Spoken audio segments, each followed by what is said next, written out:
The most talked about Government Accountability Office report confirmed what a lot of people suspected.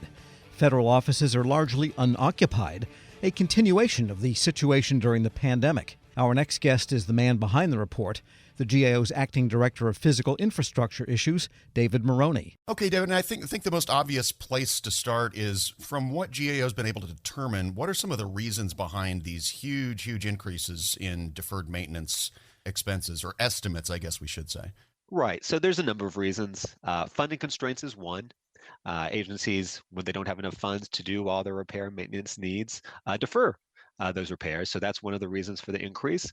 Also, as I think anyone knows who's done a renovation in the past couple of years, material and labor costs have increased substantially due to inflation, and that affects the deferred maintenance backlog too, in terms of the size of that estimate. And then a third reason is simply the vast size of these federal building and structure holdings. This is a large and aging portfolio. The average age is about 50 years of many of these buildings at this point. And older buildings just cost more to maintain and repair. They deteriorate more, and so that also contributes to the increase. Yeah, and it seems like it's really government-wide. I know you really only looked in detail at 4 large agencies, but you also found, I think, a 58% increase government-wide in these deferred maintenance expenses. It sounds like what you're saying is there's no like singular policy across the government that's caused this. It's a lot of economic factors and a lot of other things. Yeah, that's a fair take. It's economic factors, and then it's just progressively increase in these maintenance backlogs over time for civilian agencies. This was focused on civilians. Right. How reliable can we say these estimates probably are? Because it seems like by definition, this is work that wasn't done. So I'm going to guess in a lot of cases, agencies really never went out to bid to get reliable cost estimates on what the work would have taken. So again, how reliable are these estimates? So they're reliable enough for accounting purposes, but that does not mean that when you actually conducted this project, it would be this exact number. So I think the number we're talking here, about $80 billion of a deferred maintenance backlog, that's a good estimate of where things stand. It may be higher once you got into the actual projects themselves, but it's reliable enough for accounting purposes. And I want to dig into one of your other major findings, which is that in their budget materials and other communications to Congress, agencies need to be communicating more information about this deferred maintenance. What are they not telling Congress that they should be telling Congress? So a couple things. First, they are including information on what's at a big level, what's our deferred maintenance backlog, which is good.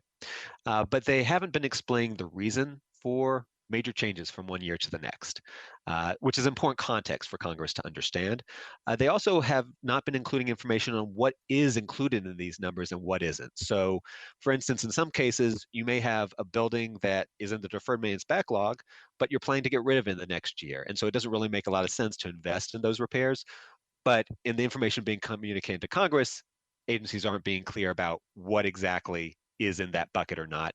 And then lastly, the agencies are not communicating what portion of the deferred maintenance backlog is mission critical, like what are the most important pieces of this backlog versus some things that might be less urgent. So those bits of information are important for Congress when it's making funding decisions to really understand the full context of what these numbers mean. Right, and the consequences of those deferrals, I guess, would be one of the most important things you'd want to know, because there's a big difference between a deferral that, would prevent the failure of a building versus something that you can reasonably put off for a few years with no real consequences. Do agencies have that kind of information that they could be sending to Congress? Oh, they do. The agencies actually internally have a fairly good, at least the agencies looked at, a fairly good process for prioritizing projects, understanding where the deferred maintenance urgent needs are. So we're simply saying, well, you should communicate that more wholly to Congress so they can understand as they're making funding decisions. And considering how long federal budget cycles normally take, I'm imagining that sort of added information is probably not going to start showing up for a few years. Is that a fair expectation? I think that's a fair expectation. Obviously, we're in the midst of the next budget cycle right now. So the agencies all accepted our recommendations, all agree with our recommendations. DOE said they were going to take a look. So hopefully by, say, FY26, we'll start to see this information in the budget submissions. There was a little bit of discussion in the report on using models. Can you go into that a little bit? How are agencies doing that, and does it seem to be effective? Yes. So of the four agencies we looked at, which were Department of Energy, Department of the Interior, Health and Human Services, and GSA, only one had a fulsome model, GSA, which they use, and it's an important tool. It allows them to say, okay, we have a number of deferred maintenance projects. Uh, let's use the model to find out what the best return of our investment would be. We have a limited number of funds. How can we get the most for our money using this model? The other agencies, two of them had some modeling capability, but not a fulsome capability like GSA did. And the Department of the Interior didn't use a model for this purpose. So we actually recommended that all three of those agencies take a look, see the costs and benefits of adopting this type of modeling, because we think it is a potential way to get some cost savings, maximize the use of your resources to get these backlogs down.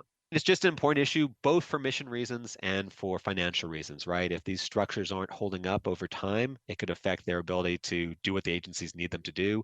But then obviously for the federal government overall, these are large potential financial costs that are coming due. So important to get our arms around this now. David Marroni is the acting director of physical infrastructure issues at the Government Accountability Office, speaking with Federal News Network's Jared Serbu. We'll post the interview along with a link to that report at federalnewsnetwork.com/Federal Drive. Hear the Federal Drive at your dining room table. Subscribe wherever you get your podcasts.